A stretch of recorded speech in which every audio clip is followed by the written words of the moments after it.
E chegou o grande dia, é a hora da estreia de Carlo Ancelotti como treinador da seleção brasileira. Vem com a gente para mais uma Capa do Lance.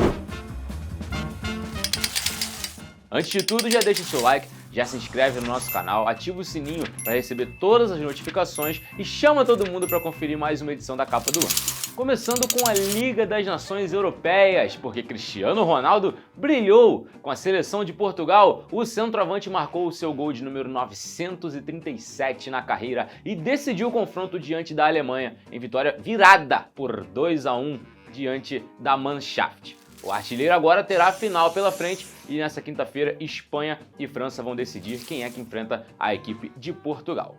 E o mercado europeu está em chamas. O Chelsea anunciou Lion Delap, o Luka Modric está mais perto do Milan e o técnico da Inter de Milão, Simone Inzaghi, voou antes do Mundial de Clubes e foi anunciado pelo Al Hilal para se tornar o técnico mais bem pago do mundo, superando o Diego Simeone do Atlético de Madrid.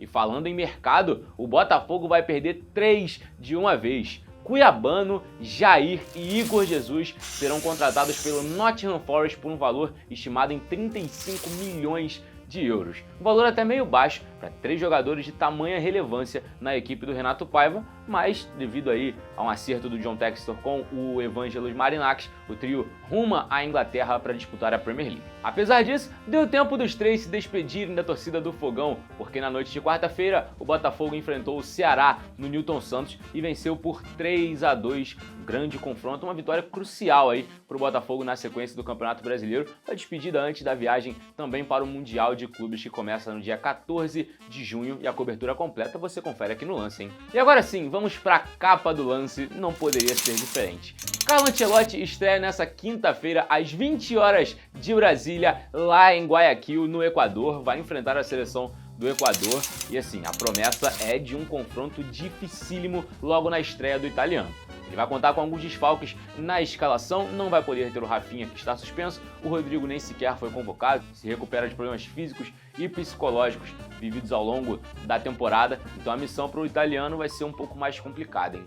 A escalação provável da seleção é a seguinte: Alisson no gol, Wanderson, Marquinhos, Alexandro do Lille na zaga e o Alexandro do Flamengo pela lateral esquerda, Casemiro, Bruno Guimarães e Gerson, Estevão, Richarlison e Vini Júnior. Entre testes e nomes mais consolidados, o Ancelotti deve mandar a equipe a campo. Eu não sei se é a melhor forma de começar o trabalho não. Falta pouco tempo para a Copa do Mundo, cerca de um ano para o início do próximo Mundial, e o Brasil vai ter esse problema na escalação, né? Porque ele vai precisar fazer testes. Foi um ciclo muito confuso, foi um ciclo que pouquíssimos nomes são consolidados, são titulares certos na equipe da seleção brasileira, e ele vai ter um ano para poder se articular, desenvolver novos nomes e consolidar os jogadores que ainda seguem tentando, né, marcar o seu nome, como Vinícius Júnior, como o próprio Rafinha, como o próprio Rodrigo. Se a gente for comparar com outras seleções, o Brasil está muito atrás no quesito de preparação. Se a gente for pegar a Argentina, por exemplo, o Scaloni já tem um grupo completamente montado, ele vai mudando uma peça, mudando outra, mas a base se mantém. A Espanha também, num momento muito positivo de reformulação com o Luis de la Fuente, ele conseguiu encontrar em jovens esse novo brilho da equipe da Espanha. O Brasil não tem isso, o Brasil não consegue cravar novos nomes. Todo nome que chega para ser testado recebe uma enxurrada de críticas, e isso passa um pouco pelo imediatismo do torcedor brasileiro, porque a gente nunca pensa a longo prazo. A gente nunca pensa na Copa do Mundo. E óbvio que a gente tem ansiedade para chegar no Mundial, com certeza, mas o brasileiro nunca pensa no Mundial. Ele sempre pensa no próximo jogo. E eu acho que é aí que está o erro. A seleção brasileira não tem tempo para treinar, os jogadores se apresentam 2, 3 dias antes do primeiro compromisso, numa data FIFA, e não tem tempo para treinar, não tem tempo para desenvolver um trabalho. E o brasileiro quer um show. O brasileiro quer magia. E a gente não tem mais jogadores, hoje não se produzem mais jogadores como Ronaldinho Gaúcho, como Romário, como Ronaldo. A gente não tem mais esse tipo de jogador hoje, infelizmente. E isso é uma pena para o futebol. O futebol na época era diferente, hoje é um futebol muito mais tático, muito mais estudado. Não é só o brilho individual que consegue fazer a seleção brasileira dar show, golear. O brilho tático, o brilho técnico também. Esse brilho não tem aparecido.